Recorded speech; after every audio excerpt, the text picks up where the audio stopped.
বাগেরহাট সদরের যাত্রাপুর এলাকার ভৈরব নদীর তীরে এখানে স্বেচ্ছায় এখানে জামাত ইসলামী বাংলাদেশ সংগঠন যারা রয়েছে তারা কিন্তু এখানে আমরা দেখছি যে দীর্ঘদিন ধরে যে নদীর যে ভেড়িবাঁধ উপচে এবং গ্রাম রক্ষাবাদ উপচে ভিতরে লোকালয়ে পানি ঢুকে যাচ্ছে। এখানে আসলে মানুষের যে দীর্ঘদিন দাবি ছিল যে একটা ভেড়িবাঁধ নির্মাণের, কিন্তু সেই ধরনের কোনো উদ্যোগ না নেওয়ায় এবং তারা কিন্তু এই সংগঠন নিজেরাই আসলে উদ্যোগ নিয়েছে এটা এখানে ভেড়িবাঁধ করার জন্য। আমরা তো দেখতে পাচ্ছি যে এখানে নদীর ওপার থেকে তারা মাটি সংগ্রহ করে এবং তারা একবারে নিয়ে এসে এবং এই বাঁধ দিচ্ছেন। এবং আমি একটু জানিয়ে রাখি যে বাগেরহাটের যে সদর উপজেলার যে পানিঘাট রয়েছে যাত্রাপুর এবং এবং বিষ্ণুপুর এলাকার, তার এর আগেও কিন্তু প্রায় 2 কিলোমিটার বাঁধ তারা নির্মাণ করেছেন এবং এলাকার মানুষ এবং সন্তোষ প্রকাশ করেছেন। আজ আমরা দেখছি বাগেরহাটের সদরের একেবারে যাত্রাপুরের বাজার সংলগ্ন যেটা সদর উপজেলার যে বাগদিয়া গ্রাম রয়েছে, এই গ্রামে আমরা দেখছি প্রায় 1 কিলোমিটার জুড়ে যে একেবারে খানাখন্দে ভরা এবং ভেঙে চুরে গেছে রাস্তাঘাট এবং গ্রাম রক্ষাবাদ নাই বললেই চলে, সেই জায়গাটায় তারা কিন্তু এখানে বাঁধ তারা দিচ্ছেন। এবং সকাল থেকে তারা শুরু করেছেন প্রায় এখানে অর্ধশত এবং এখানে নেতাকর্মীরা রয়েছেন এবং সংগঠনের সকলেই এবং স্বেচ্ছায় তারা কিন্তু এই বাঁধ নির্মাণ করে দিচ্ছেন। এতে আমরা আসলে দেখেছি যে অনেক যে এখানে গ্রামবাসী রয়েছে তারা কিন্তু সন্তোষ প্রকাশ করেছেন। তারা বলেছেন যে আসলে দীর্ঘদিন ধরে এখান থেকে চলাচলে এবং অনুপযোগী হয়ে অবস্থায় ছিল এবং বর্ষার মৌসুমে এখানে মানুষের চলাচলে এবং দুর্ভোগ পোহাতে হতো, সেই জায়গাটায় আজকে তারা যে এই বাঁধ নির্মাণ করে দিচ্ছেন, এতে করে দেখা যাচ্ছে যে আর তাদেরকে এই দুর্ভোগ পোহাতে হবে না। তবে স্থায়ীভাবে নির্মাণের জন্য এখানে যারা রয়েছেন, এখানে স্থায়ী বাসিন্দারা রয়েছেন, তারা বলছেন যে স্থায়ী যদি বাঁধ নির্মাণ করে দেয় সরকার এবং সেটা আরও যুগোপযোগী হবে এবং এটা আসলে দীর্ঘস্থায়ী হবে এবং মানুষের দুর্ভোগ আসলে লাঘব হবে।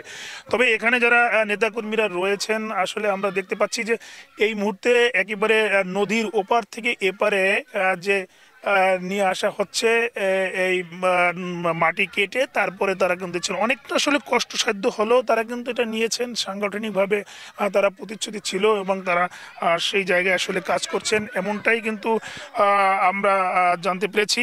আমরা এখন একজন এখানে স্থানীয় নেতৃবৃন্দ রয়েছেন, তার সাথে আমি একটু কথা বলবো। আমাদের এই বাগদিয়া গ্রাম বাড়িপাড়া ইউনিয়নের 6 নং ওয়ার্ড, এখানে পার্শ্ববর্তী একটা বাজার আছে, ঐতিহ্যবাহী বাজার যাত্রাপুর বাজার। আমাদের এলাকা কৃষি প্রধান এলাকা, বিশেষ করে আমরা যারা কৃষি চাষ করে অনেকেই এই পথে যাতায়াত করতে গিয়ে তাদের যে কৃষি শাকসবজি নিয়ে যায়, মাঝে মধ্যে তারা পা পিছলে পড়েও যায়, অনেকে ব্যথা পেয়েছে, অনেকে মানে পা ভেঙে যাওয়ার মতো, আমাকে কয়েকজন বলেছে পা ভেঙে গেছে যার মতো।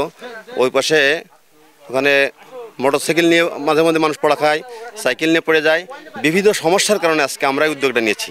বাংলাদেশ জামাত ইসলামী উদ্যোগ ইতিপূর্বে নিয়েছে, ওই পাশে প্রায় মানে 1/2 কিলোমিটার রাস্তা আমরা ইতিমধ্যে কাজটা করেছি। আজকে ওই কাজ করতেছি নিঃস্বার্থভাবে, মানে অর্থ ছাড়াই শ্রম দিচ্ছি আমরা। এই শ্রম আমরা আগামীতেও দেব, যাতে এই জনগণ এই ভোগান্তি থেকে দূর হয়ে কষ্ট লাঘব হতে পারে, এই জনগণ এখানে যাতায়াত করতে পারবে, সুন্দরভাবে তারা যাতায়াত করতে পারবে, তারা বাজারে যেতে পারবে, তাদের জন্য কষ্টটা দূর হয় জন্য আমরা উদ্যোগ নিয়েছি। দর্শক আপনারা শুনছিলেন যে আসলে তিনি বলছিলেন যে আসলে দুর্ভোগ দুর্দশার কথা এবং এখানে কি ধরনের তারা ফেস করতেন এবং সেই জায়গাটায় যদি আমরা বলছিলেন তিনি, আমরা একটু দেখাতে চাই যে আসলে নদীর ওপার থেকে মাটি কেটে এনে এপারে যে বাঁধ যে দেওয়া হচ্ছে, এটা আমরা দেখাচ্ছি যেখানে অনেক নেতাকর্মীরা রয়েছেন, তারা কিন্তু এই কাজ ভোর থেকেই আসলে শুরু করেছেন।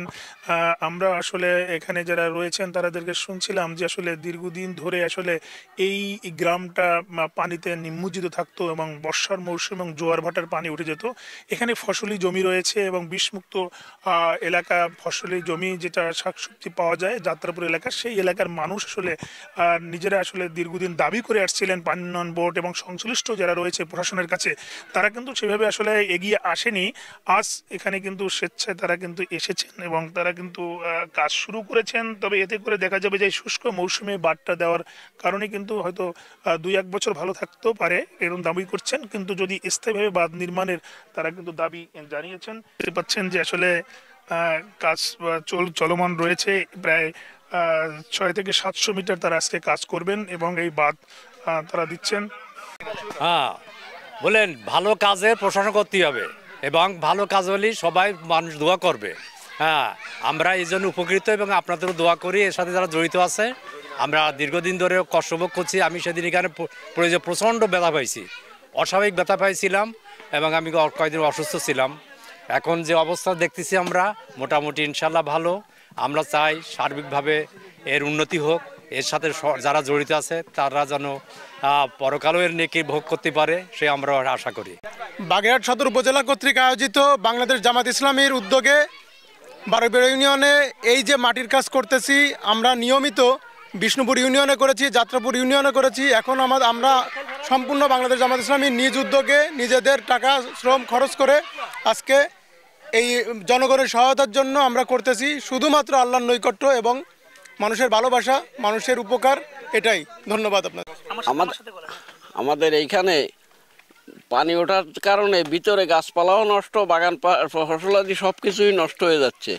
আর মসজিদে পানি ওঠে, পাশে একটা মসজিদ আমার পিছনে, এই মসজিদে পানি ওঠে। এই পানি ওঠার জন্য মসজিদে নামাজ পড়া যায় না জোগাড় গুণে। এসব সমস্ত বর্ষাকাল আষাঢ় মাস থেকে এই কার্তিক মাস পর্যন্ত, কার্তিক মাসের 22-23-এও একবার পানি উঠিছে। এখন যদি এনরা কাজ না করতেন তাহলে আমাদের আরও পরিস্থিতি খারাপ হতো, কিন্তু এতে তো পুরো কাজ হয় না। তারপরেও যতদূর সম্ভব এনরা সার্বিকভাবে চেষ্টা করতেছেন। আগে একদিন শতাধিক লোক কাজ করে গেছেন, আজকে আবার 100-র মতো লোক আইছেন, কাজ করে গেছেন বাংলাদেশ জামাত ইসলামীর তরফ থেকে।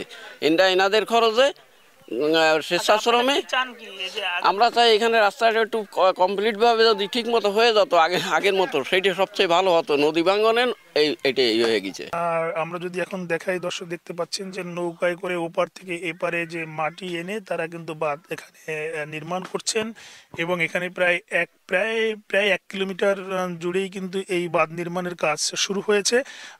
আমরা আশা করছি আসলে দ্রুত এই কাজ তারা নির্মাণ করবেন, এবং তারা কিন্তু বলেছেন যে স্বেচ্ছায়, এখানে কোনো অর্থের বিনিময় না, এবং সাংগঠনিক তাদের যে প্রতিশ্রুতি ছিল এলাকার মানুষের দুর্ভোগ লাগবে, সেজন্যই তারা কিন্তু এখানে এসেছেন এবং তারা কিন্তু কাজ শুরু করেছেন।